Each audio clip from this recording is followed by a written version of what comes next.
અમદાવાદમાં બેફામ કાર ચાલકે અકસ્માત સર્જ્યો છે। નિકોલ વિસ્તારમાં BMW કાર ચાલકે અકસ્માત સર્જ્યો છે। બેફામ રીતે ડ્રાઈવ કરીને રિક્ષાને ટક્કર મારી।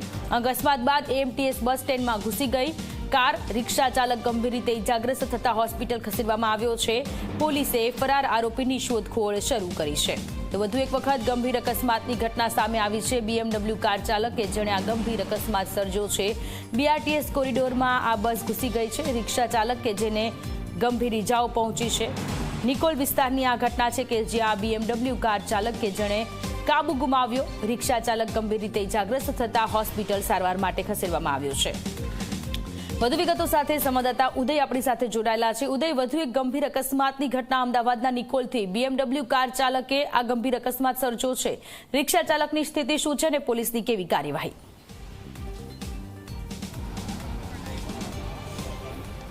જરૂરથી જો વાત કરવામાં આવે તો સૌથી પહેલાં દ્રશ્યો દેખાડી દઈએ આપણે કે અમદાવાદના નિકોલ વિસ્તાર છે। આ નિકોલ વિસ્તારની અંદર સૌરાષ્ટ્ર પટેલ સમાજ જે બોયઝ હોસ્ટેલ આવેલી છે, બરોબર એની સામેની બાજુ જે છે આ કારે અકસ્માત સર્જેલો છે।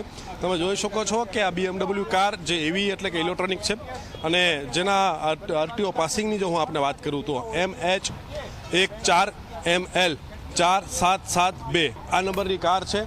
આ કાર આવતાની સાથે આ તરફથી આ કાર આવી રહી હતી। આ રસ્તા ઉપરથી આ કાર આવી રહી હતી। અહીંયાથી પૂર ઝડપે જે છે કાર આવતાની સાથે તે અહીંયા તમે જોઈ શકો છો નિશાન પણ છે અત્યારે ટાયરના આખા। ત્યારબાદ જે છે કારે અહીંયાથી કાબુ ગુમાવ્યા બાદ જે છે સૌથી પહેલાં અહીંયા અથડાઈ આ પોલ સાથે અથડાતાની સાથે તે આ બસ સ્ટેન્ડ જે છે MTSનું તેની અંદર ઘૂસી અને અહીંયા જ તે રિક્ષા ચાલક ઊભો હતો તેની સાથે એને અડફેટે લીધો અને રિક્ષા ચાલકને અડફેટે લેતાની સાથે તે રિક્ષા ચાલક જે અંદર બેઠેલો હતો તેને ગંભીર ઇજાઓ થઈ છે। અત્યારે કોઠિયા હોસ્પિટલની અંદર તે સારવાર અર્થે છે। જેવા બનાવ બને છે, બનાવ બનતાની સાથે તે પોલીસ જે છે, ટ્રાફિક પોલીસ જે છે એ અહીંયા પહોંચી જાય છે અને તમે જોઈ શકો છો ટ્રાફિક પોલીસ જે અત્યારે કાર્યવાહી કરી રહી છે। તાત્કાલિક આવી અને આખી પરિસ્થિતિને કાબૂમાં લે છે। આ રિક્ષા ચાલક જે હતો એની રિક્ષા જે છે અહીંયાથી અત્યારે કાયદાકીય પ્રક્રિયા જે છે ટ્રાફિક પોલીસે શરૂ કરી દીધી છે। ઓઇલ જે આખું નીચે ઢોળાયેલું હતું તેને લઈને તમે જોઈ શકો છો કે કોઈ બીજા સ્લીપ ન થાય માટે માટી જે છે ટ્રાફિક પોલીસ દ્વારા નાખવામાં આવી રહી છે। હવે અત્યારે કાર ચાલક કોણ હતો તેને લઈને તપાસ શરૂ કરી દેવામાં આવેલી છે, પરંતુ પરિસ્થિતિ જે તમે જોઈ રહ્યા છો કે કચડઘાણ જે છે નીકળી ગયો છે, તમે અંદાજો વિચારી શકો છો કે કારની સ્પીડ જે છે એ કેટલી હશે। કારણ કે તમે આગળની તરફ તમે જોઈ શકો છો આખે કેટલું ભાંગતૂટ થઈ છે।